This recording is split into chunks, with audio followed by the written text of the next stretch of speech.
os meus filmes documentários são sempre nos Açores, não é? Não há volta a dar. É onde eu me insiro.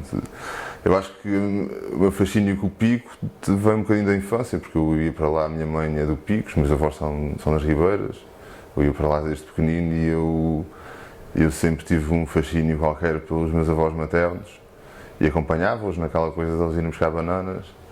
Aquilo para mim tinha uma magia qualquer, eu sempre tinha aquele filme na cabeça, mas na verdade a vontade de fazer este filme veio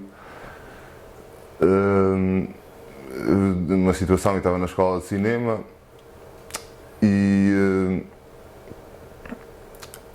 um professor tinha uma cadeira de documentário e um professor lançou o desafio que o interessante nos filmes de cinema, nos filmes de documentário, é quando se pega em qualquer coisa em particular, mas que tenha um significado mais global. E isso fez-me pensar no meu avô e nas bananas do meu avô, não é, em relação ao comércio da banana global, não foi? Na altura eu não tinha noção do quão especial os meus avós são, não é? Eu era um bocadinho humilde no sentido de pensar, ok, os meus avós são especiais, eu acho que os meus avós são muito especiais, mas se calhar é só para mim, se calhar sou só eu que julgo isso. E por isso desenvolvi uma ideia, no princípio no papel, em que está no filme, que há esta espécie de contraste, em que a imagem mostra os meus avós a trabalharem, a apanharem bananas, mas a narração sou eu a falar de coisas que não têm nada a ver, no fundo, com as imagens, que é a história do comércio da banana e do cultivo da banana. Isto porque eu acho que tinha um certo medo de que só os meus avós não fossem suficientes, mas eu hoje tenho a certeza que os meus avós são especiais para qualquer pessoa, não é? Acho que o que é importante naquele filme é realmente os meus avós, a maneira deles ser e o conhecimento deles.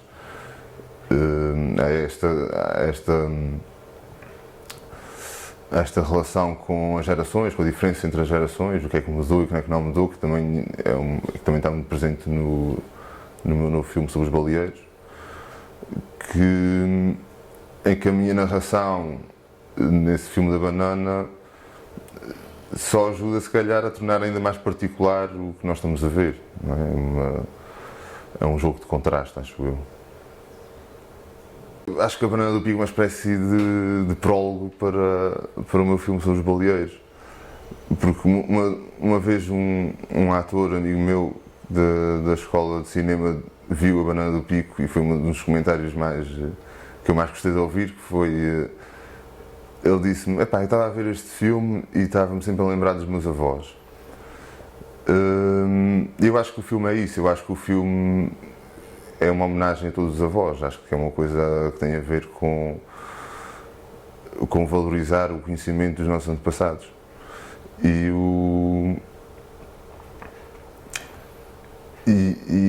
Este filme dos baleeiros também, há bocado estavas a perguntar-se para quem é que eu faço os filmes.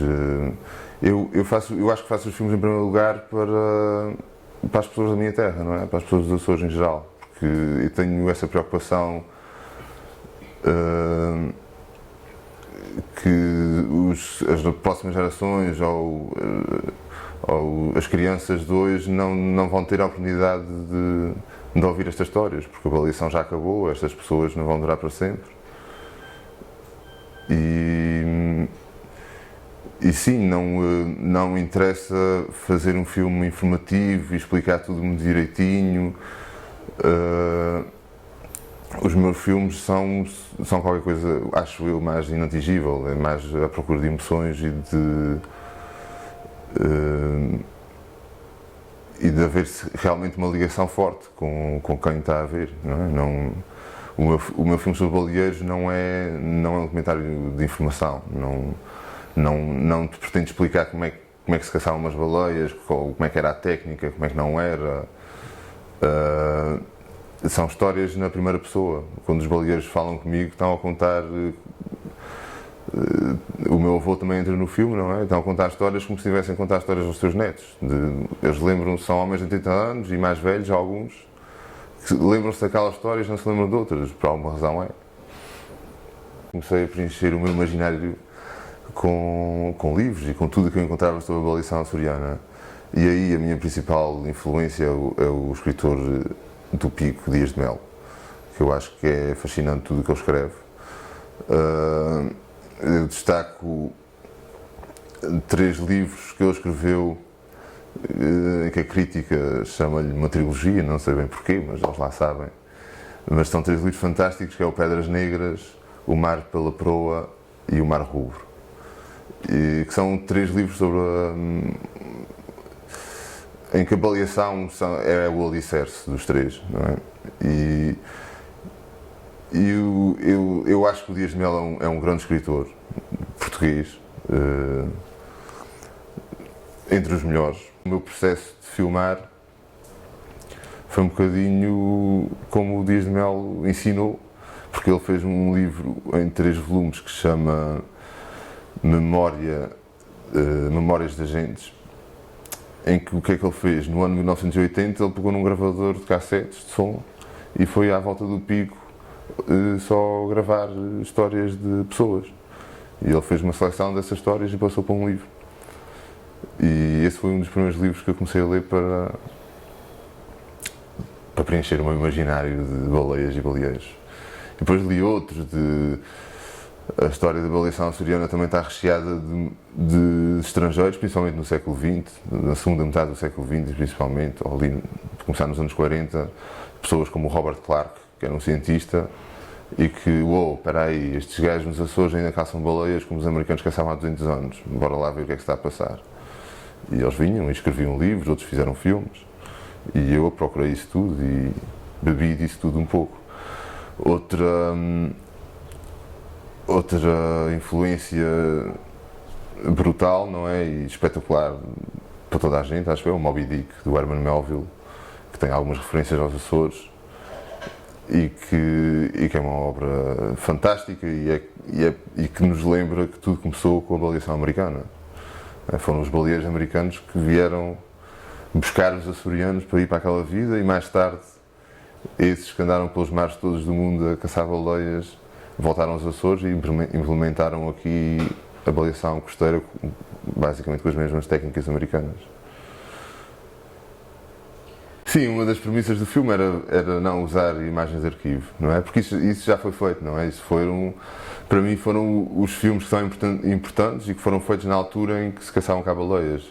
Há um filme, o melhor filme que eu encontrei sobre a baleação açoriana da época, é um filme de 1956, uma produção francesa de um realizador italiano que se chama Mario Ruspoli, e o filme chama-se Os Homens da Baleia. E é um filme filmado aqui, principalmente no Porto Comprido, no Capelo, e que realmente foi o filme que eu achei mais interessante em todos os aspectos. Não é? Mas esses filmes já foram feitos, não um filme de arquivo pressupõe que já está tudo morto, não é? Que já não há nada vivo para ir buscar sem ser ao arquivo. E eu acho que não, eu acho que a cultura baleeira nos Açores está muito forte, em termos de museus, principalmente para mim, através das regatas de botes baleeiros, porque nós temos relíquias, não é?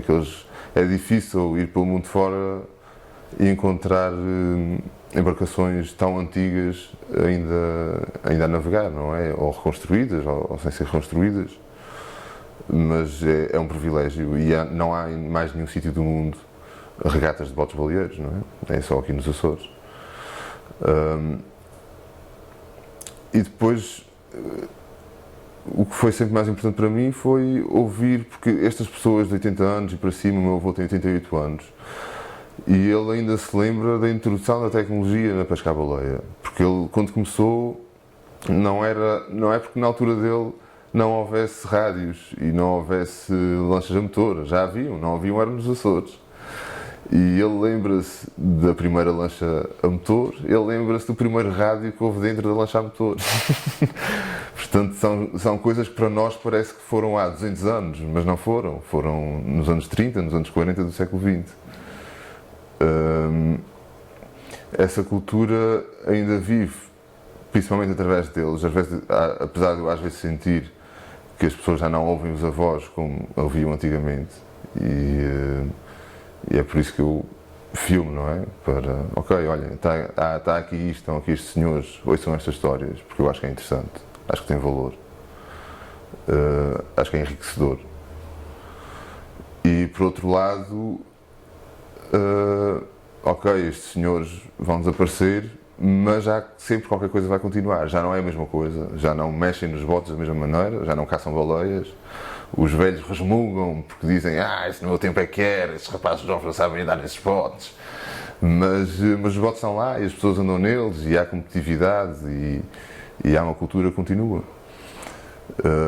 Mudou para o whale watching, as baleias agora fazem mais dinheiro vivas e fazem bastante, é uma parte importante da nossa economia durante o verão.